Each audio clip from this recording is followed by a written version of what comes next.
What if GTA 6 doesn't live up to your expectations, and what if it disappoints you? What if you spent $100 on the pre order and the game is either like a buggy mess when it releases, or it's just not what it promised itself to be? How could that be, right? How could that ever happen? Well, I'm going to talk about it in this video. I'm not saying that GTA 6 is going to flop. We're just going to talk about the red flags here. I've already talked about them before, but this needs to be emphasized a lot.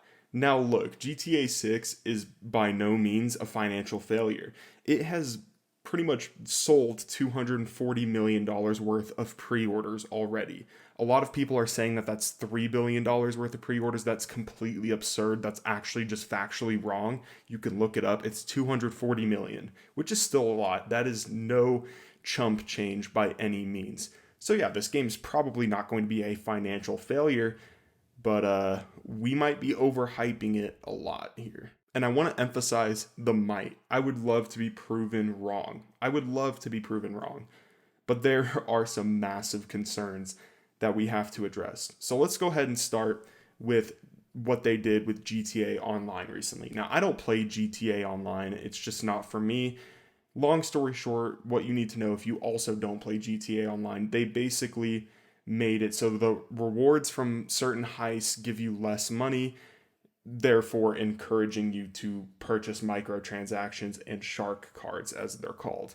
I'm not familiar with it, but the principle is all too familiar. If you've ever played an online game before, you've probably been in a community that has experienced this. They pretty much nerf the rewards for something that you can do completely for free that's challenging, and they pretty much subsidized that and substituted that with purchasing microtransactions.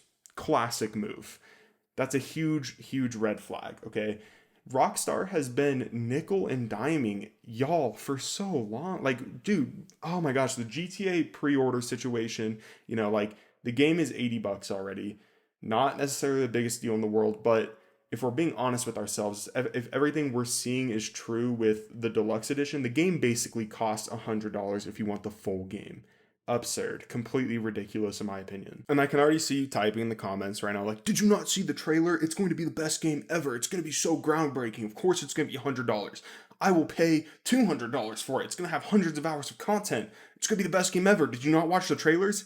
Yeah, I watched the trailers. You know what my problem is we don't have gameplay yet. We have in-game footage. I've talked about this. We do not have gameplay yet. At the time of this recording, we still don't know what GTA 6 gameplay is going to look like. That is a problem, okay? That is a big problem with how Rockstar is treating everything. From the way people treat that opinion, it makes it feel like, it makes me feel like I'm going crazy, all right? Because I would like to see a product before I spend $100 on it. If it's going to be the best game ever, why haven't they released gameplay? Why did they release, pre-orders before the game came out, knowing that a lot of people were going to lock in their purchase then and there without even seeing the game? It's a huge, valid question, I feel like, because what if Rockstar isn't confident on what they have to deliver? Not saying that they're not confident. There could be another reason, but that's what it looks like from a customer's point of view. I'm maybe I'm thinking too critically here, but like I can't be the only one that thinks that, right? Like, they are upping microtransactions in GTA 5 basically. They are releasing pre-orders that are really expensive so that people will lock in their purchase before gameplay comes out.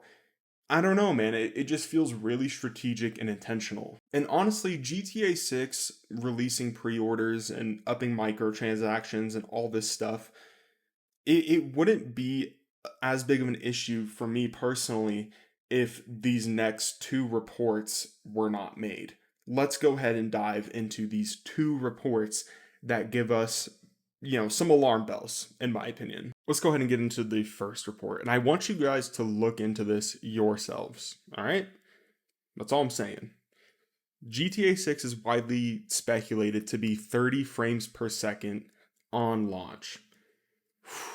That's unacceptable. That is unacceptable. I don't care. Listen, you guys can say, well, if it's a stable 30 frames, it's okay. If it's a Red Dead Redemption 2 30 frames, it's fine. Now we're just taking steps backwards. This is supposed to be the game that is, generation defining. It should be better in every regard if it is being held to a $100 or $80 standard. If it's going to be pushing the price of games up this much, it needs to be an improvement in every way. 30 FPS is literally a downgrade. It is literally a downgrade. I do not care what you have to say. That is not a good thing. And everyone's like, well, they're sacrificing frames for higher fidelity. I don't care about a higher fidelity, man. Honestly, once again, if this is going to be a $100 game, they should be able to accomplish both. End of story. The PS5 is capable of running games at 120 frames. There's all these like CPU bottleneck issues potentially with GTA 6. This is all speculated, but you could once again do research on it yourself. That's just poor, in my opinion. That is poor development, because why are you developing a game that is going to be bottlenecked on the two consoles you're releasing them on? That is just poor decision making and poor optimization of your game. There's nothing else to say about it. Like, straight up, that's what it is. Why would you develop a game that is meant for more technology when it's not even going to be on PC day one, and also that technology doesn't exist yet? That's literally just poor optimization. That's an excuse for poor optimization. But yeah, for me, that would be a deal breaker if it was 30 frames. Once again, this is all speculated. It would be a lot better if it was a stable 30 frames. But with a game that, once again, is having CPU bottleneck issues on PS5 and Xbox, who says that it's going to be a stable 30 frames? This could be atrocious. It could have frame drops left and right. That would be terrible, man. That would actually be like unacceptable. If GTA 6 drops a single frame when it is capped at 30 frames, that's a huge problem. Not saying that's what it's going to be, but that's the news that we have now. I think one of the most concerning things too is that Rockstar doesn't give us anything. They don't tell us if this is true or not. They just kind of sit there in silence and don't say anything. But it's like, you guys are, once again, you are, really pushing it with consumer trust, when video games that's something that, you are reliant on. You are pushing consumer trust, and you don't want to address these reports. You don't want to come out and say, no, that's not true, or come out and say, yes, that is true, but here's the caveat. Just come out and say it. The game is coming out in a few months. Pre-orders are out. Like, we're at the time now where these things should absolutely be addressed. I don't like how they're just sitting here in the dark and being mysterious. And a lot of people are like, well, that's part of the marketing. Like, that's part of the deal here. No, dude, that's a red flag. That is a red flag. They can play it off as marketing and building hype and all this stuff. But if you don't have something that contradicts this news, then why are you sitting here being silent? Like, come out and reassure the people that, yes, this is the case, but here's the caveat, or no, that's not even true. Why do you just sit here in silence? It only makes you look more suspicious, okay? It makes you look more suspicious. Anyways, that's my opinion on that. If 30 FPS isn't a deal breaker for you, that's fine. But you need to hear this next. You need to hear this next report. Apparently, highly allegedly, okay, this is not factual, but apparently the GTA 6 in-game footage trailers that we have been seeing were shot on PC. Why is that a problem? Well, for starters, GTA 6 isn't coming out on PC until like a year after they originally release it on Xbox and PlayStation. So it's a problem if the in-game trailers were shot on PC, because it is not indicative of what PlayStation and Xbox performance is going to look like, which is where it's going to be day one.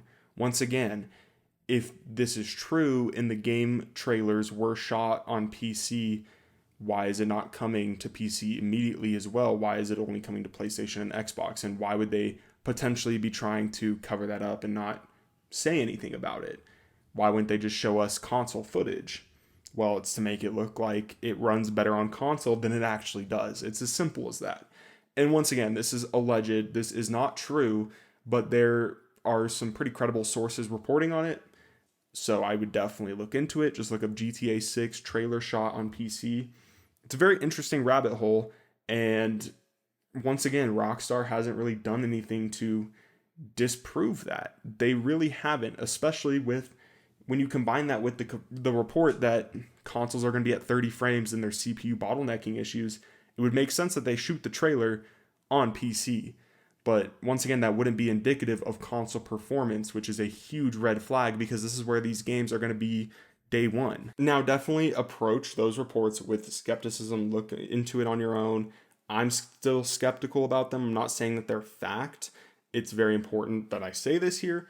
But when we take these reports and we combine it with the fact that GTA 6 is pretty much $100, like I've been talking about, and they are increasing microtransactions for GTA Online, they're pretty much, giving the impression that they're trying to get away with the bag as soon as possible. That's all I'm saying. That's all it feels like. Because once again, like I feel like the appropriate thing to do when you say you are going to push the generation forward with this game is to release the gameplay first and then do pre-orders for $100. If you thought it was that special. Like, I don't know, but at the end of the day, I'm not saying it's like a financial failure for them. I'm not saying GTA 6 is going to be a financial failure because that's objectively just not true. I'm just kind of bracing myself for the people who are going to be up in arms on day one because it didn't meet their expectations, right? What do I mean by that? Well, there's people out there who still think that GTA 6 is going to have online on day one. There's people who have literally pre-ordered the game who are expecting an online to be their day one. Like, I don't know, man. And that's a good chunk of the people who pre-ordered GTA 6. There's also people who think that it's going to have a thriving in-game economy where you're going to be able to buy assets and stuff and you're going to be able to have a job. We're getting completely off the rails here.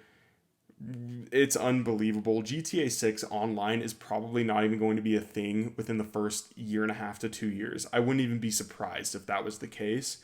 But there's going to be a group of people that freak out over that day one because they pre-ordered the $100 version of the game and it has no online. Like, you can literally go into a ton of comment sections and see people like, oh, I can't wait for November. We're going to be playing GTA online, GTA 6 online. It's like, bro, who's going to tell him, dude? This dude hasn't been paying attention to anything Rockstar has been saying. Like, that's a majority of the people here. And I'm not saying that GTA 6 not having an online mode on day one is a problem necessarily. I've talked about this before as well. I like that GTA 6 is going to be a single player experience and they are focusing on the single player experience. I like that. That's great. I think we need more single player experiences and story games are awesome. So it's nice that they're just focusing on that. But with that being said, there's going to be people who are mad about it day one. And I'm telling you, they were not listening to anything. They just swiped their credit card and made their own assumptions. And one of the thoughts that I've been having building up to the release of GTA 6 is, what does a generation defining game look like in 2026? What does it look like? Because, and I've talked about this before, but graphics doesn't do it. It doesn't do it for me anymore. Games can look great, but in my opinion, like, graphics have capped out. As time has gone on, I appreciate art style more. I appreciate a game that runs at a high frame rate and plays really smooth and has fun, engaging gameplay. An example of this is Astrobot. Astrobot was amazing, and it wasn't a super hyper realistic game, but I still felt like it was generation defining because of how it used PlayStation's technology to its fullest capabilities and how, it used art and colors and level design to blow you away. It was one of the best 3D platformers I've ever played. That's what a generation defining game feels like to me, and for everyone's going to be different, and a lot of people immediately go to graphics, but I just feel like graphics have peaked. You can throw in as much ray tracing as you want and stuff, whatever it's going to be. It just doesn't impress me, and it's not as big of a jump than what we saw in previous years. Where I personally think GTA 6 could push the boundaries of, a generation defining game is making the world feel more smart and dynamic and more alive, making every NPC more interactable. I don't necessarily want the map to be massive. I want to be able to go into every building and have, real experiences with NPCs and just make this world feel alive. I would like the police to be way more smarter and like, imagine like you're just chilling at your crib and they bust down your door or something, like they're launching a full Rico on you or something you don't even know. Like, I want stuff like that from a GTA 6. I don't want it to be hyper realistic. I could honestly care less because games in 2026 are looking incredible visually, but we now have a ton of games that look good visually but are just the same old NPCs, same old open world, same old gameplay loop. Change it up, shift it up, do something super innovative and creative, There's a report that says that there might be like a social media inside the game and what you do around the world will get you like trending and stuff. Something like that. That would be really cool. But I just want them to build on things like that more and more rather than trying to focus on graphics and making the open world super big and whatever, dude. Like, whatever. That to me doesn't define a generation. It really doesn't. So we'll have to see, man. We will have to see. With all of that being said, it is reported that GTA 6 Trailer 3 is going to be coming out in early August. Great. Okay, this is super exciting. With Trailer 3, there has to be gameplay. There cannot be another trailer that is just in-game footage and no gameplay, like the last two. There has to be gameplay. I don't think that they could get away with anything else. And a lot of people are speculating that it is going to have gameplay. So we'll have to let that talk, all right? I just think if trailer 3 doesn't have gameplay, there's going to be a massive problem, bigger problem. And I will absolutely make a video. We'll make a video talking about trailer 3, breaking it down, all that stuff. But regardless, okay? Regardless, you can be excited for GTA 6. At the end of the day, I'm still excited for this. This is going to be a big game, but I just know that there's going to be a lot of people that are let down on day one. That's why the title of this video is GTA 6 is going to disappoint you. Mainly to bring up some of the concerns with Rockstar raising prices and microtransactions and all of that stuff and still no gameplay being released yet. That is part of it. But also to address the fact that people's expectations for this game do not make sense. Like, I don't know where people are getting these assumptions of what GTA 6 is going to be. Like, it is straight up outrageous, bro. There's not going to be a cryptocurrency at launch. There's not going to be real estate at launch. There's not going to be an in-game economy at launch. GTA Online isn't even going to be there on launch. So I do want to educate some of the viewers in this video and taper some expectations, bro, because the misinformation is so bad. And I'm not saying that GTA Online 6 won't be crazy when it inevitably comes out eventually, but you have to understand it's going to take some time from when it first launches. And also, the in-game economy that people are talking about is probably not going to be what people are propping it up as it allegedly is going to be. Like, you're not going to be working a job for cryptocurrency, or you're not going to be buying real estate.